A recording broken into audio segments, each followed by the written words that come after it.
Hey. I'm going to read The Power of the Word from The Four Agreements by Don Miguel Ruiz. The power of the word. Humans are creators, but our power of creation is invested in our beliefs. Through the word, you can express your creative power. It is through the word that you manifest everything. Regardless of what language you speak, your intent manifests through the word. Our power of creation is the word. The word is the most powerful tool that humans possess. It is the tool of magic. The word creates the light, and because light is the messenger of life, the word is life, or God. The Gospel of St. John in the Bible expresses the power of the word quite clearly. In the beginning was the Word, and the Word was with God, and the Word is God. Regardless of the language we speak, our intent manifests through the Word. Through the Word we manifest everything.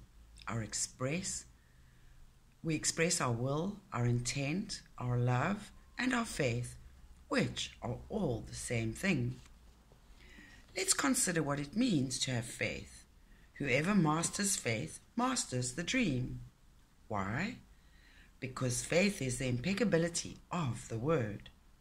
To have faith is to believe 100% without a doubt. Faith is how the word is manifested. It is how we guide our intent. To have great faith is to have great power because our intent, our will, is undivided. When our word isn't dissipated by doubt, the power of our word is even stronger. The great leaders of humanity have a lot of personal power because they have great faith. But their faith comes from the heart, not the head. Their faith comes from love instead of fear, and from wisdom instead of knowledge. The kind of faith that comes from the head is blind faith, because it comes from knowledge, from false beliefs, from fear. Blind faith is a faith that leads to fanaticism and dogmatism, which explains all the religious wars, all the fear that other people don't believe what we believe. Blind faith is a faith that we have to defend and impose on other people in order to feel validated and safe. Humans are powerful creators. We are born with all the faith of the universe, and everything we create is based on faith. That faith is really our personal power. But what's happened to our faith? We invest all our faith in our beliefs and agreements, and we are left with little power to change our lives. Imagine that every agreement is just a little brick. Humans create an entire structure out of bricks, and we glue it together with our faith. We believe without a doubt in all the knowledge inside that structure. Our faith gets trapped inside that structure because we put our faith in each agreement. It's not important if it is or it isn't. We believe it, and for us it is true. All of our power of creation is invested in our belief, and because we believe it, that's the way it is. If we believe our knowledge, whatever we perceive will filter to make it fit into that knowledge. We create a personal dream that justifies the knowledge, and the outside dream proves to us that what we believe is true. The outside dream reflects our personal dream. It will justify every belief. During all the education we receive, which means all the knowledge that is programmed in our mind, we create the concept of the I am. Everything we believe we are, everything we know about how to be a human is the I am.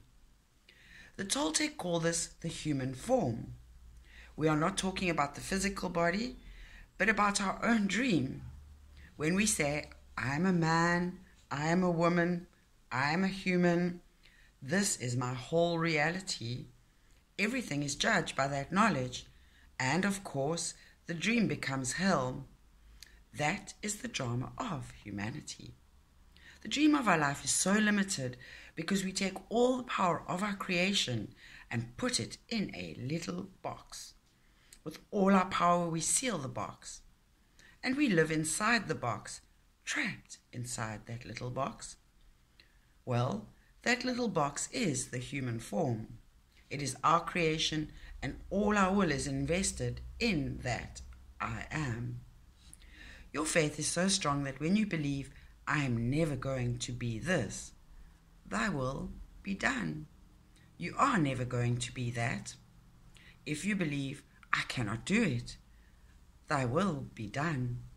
You cannot do it.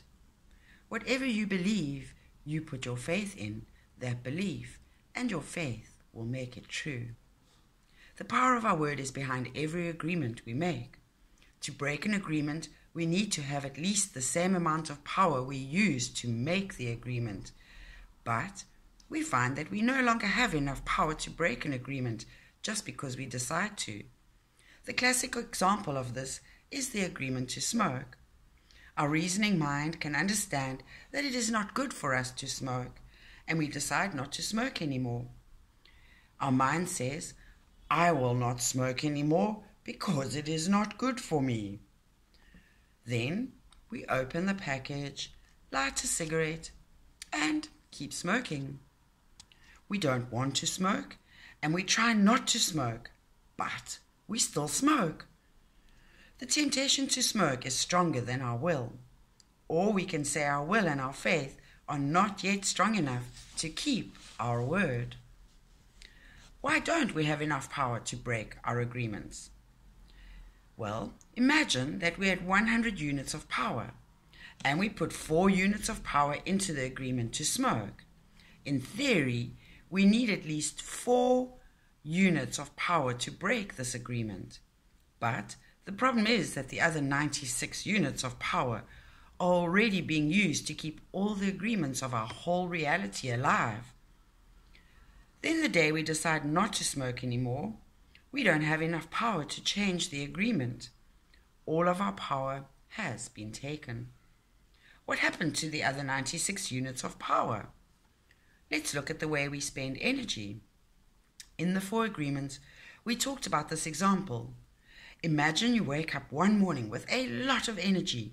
You can hardly wait to do lots of things.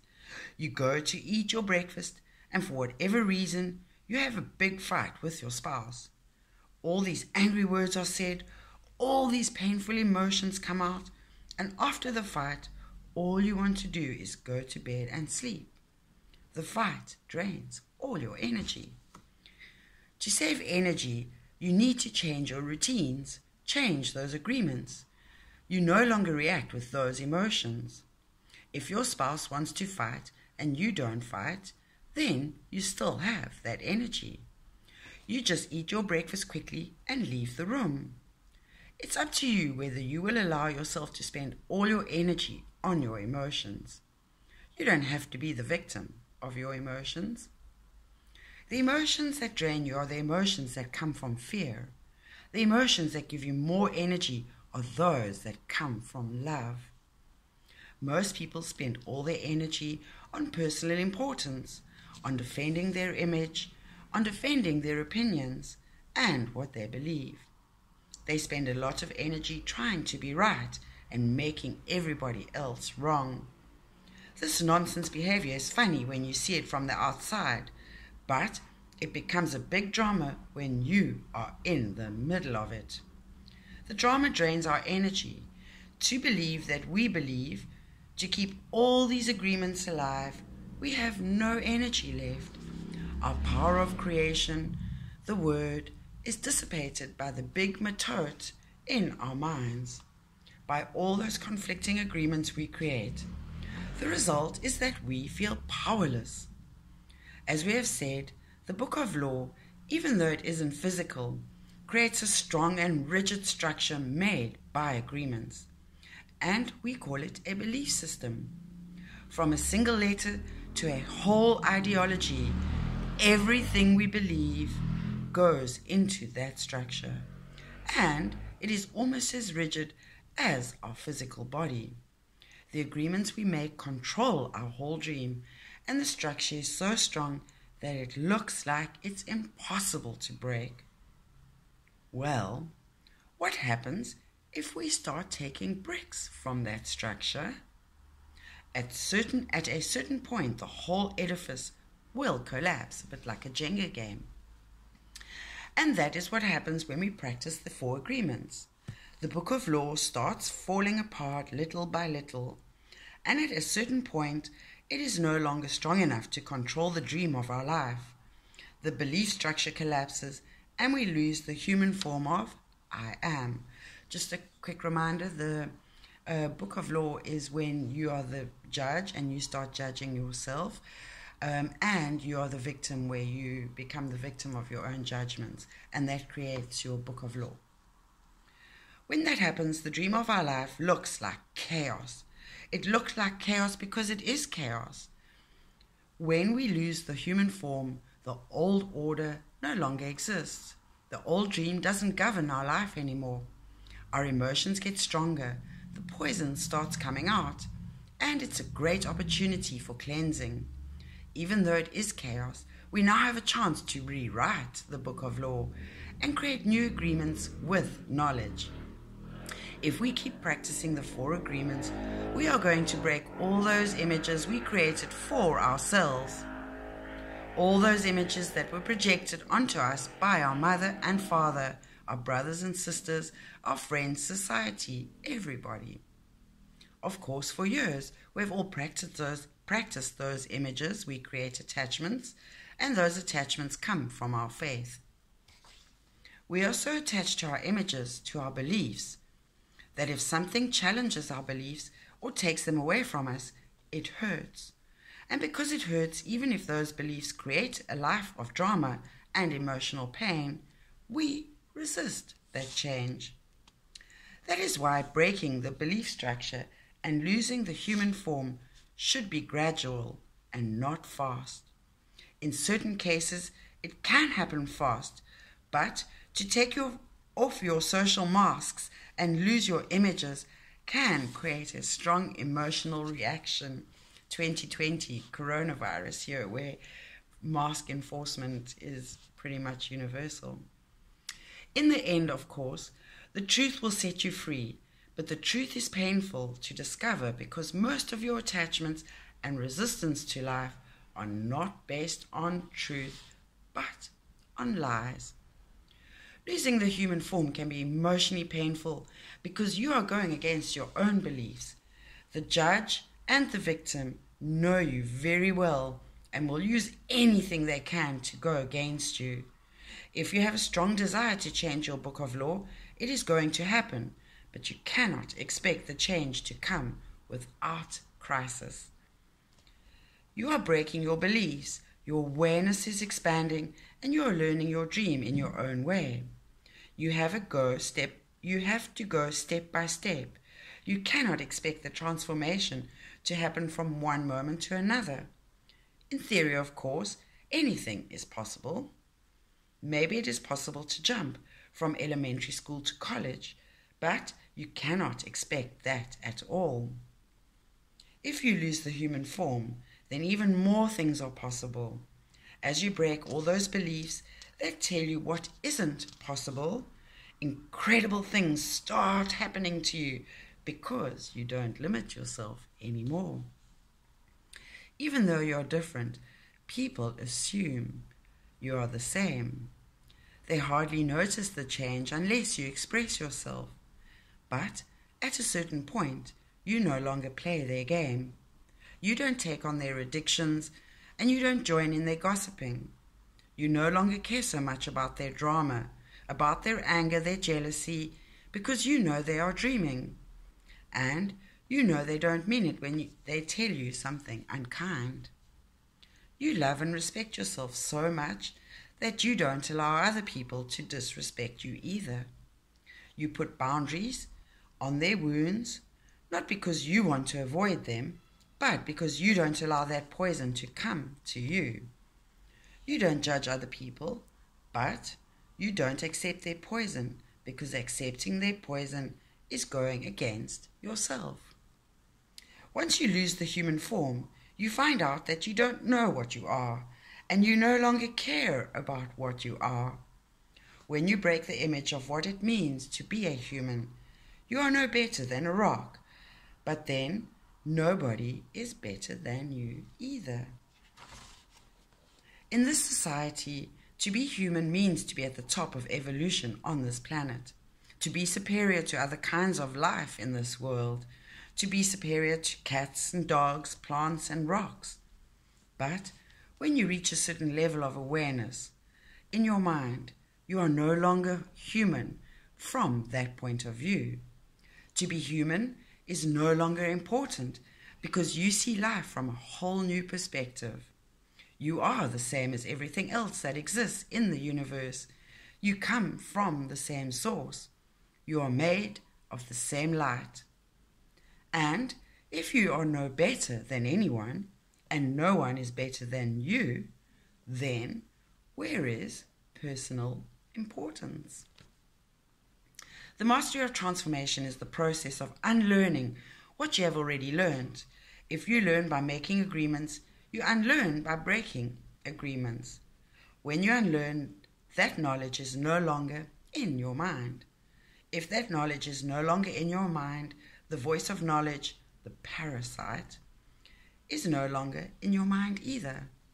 By applying the 4 agreements, you are going to free your faith, free your word, and unlearn the knowledge. It is best to start by breaking agreements that are very small and require less power. As those smaller agreements are broken, your personal power will increase until you reach a point when you can finally face the big demons in your mind. Every time you break an agreement, the power of your faith that you have invested in that agreement comes back to you. You no longer need to spend your power to keep that agreement alive. You recover your personal power, your will becomes stronger, and this gives you the power to change another agreement, and another, and another, and another. As you keep applying the 4 agreements, you discover something very interesting. Most of the small agreements are broken almost immediately. You start seeing results right away, and your personal power increases right away. Every time you read the 4 agreements again, you see how you use the word against yourself again. You see why you don't need to take anything personally or make assumptions again. Then you can face the bigger agreements and start a cycle of rebuilding your personal power. Every time you read the book, your will grows stronger because you recover more and more of your integrity. You become more and more of who you really are because you are breaking the domestication. Once your book of law is broken and you lose the human form, knowledge and the book of law is no longer the big tyrant in your life. Knowledge is still there, but it doesn't have the order that it did before. The structure is broken, but now you are in a position to choose a new structure. You no longer believe in all your knowledge, and your relationship with knowledge changes completely. Before knowledge, you had enslaved. Inside that little box, it controlled your life. Now, you have power over knowledge. You still use knowledge as a tool of communication, but knowledge no longer abuses you. Understanding how the structure of our dreams is made gives us an opportunity to challenge our beliefs and change our dream. But awareness is always the first step towards our freedom. Without awareness, there is no way out of the structure. So then they give us some practice ideas for mastering the awareness of the word. But I think what I will do is actually put this in the blog for you, and you can work through it slowly because it seems like it's a whole lot of questions and ways that you can challenge yourself by the way you question yourself. Thank you for joining me. I appreciate your support and interest, and namaste, Lakesh.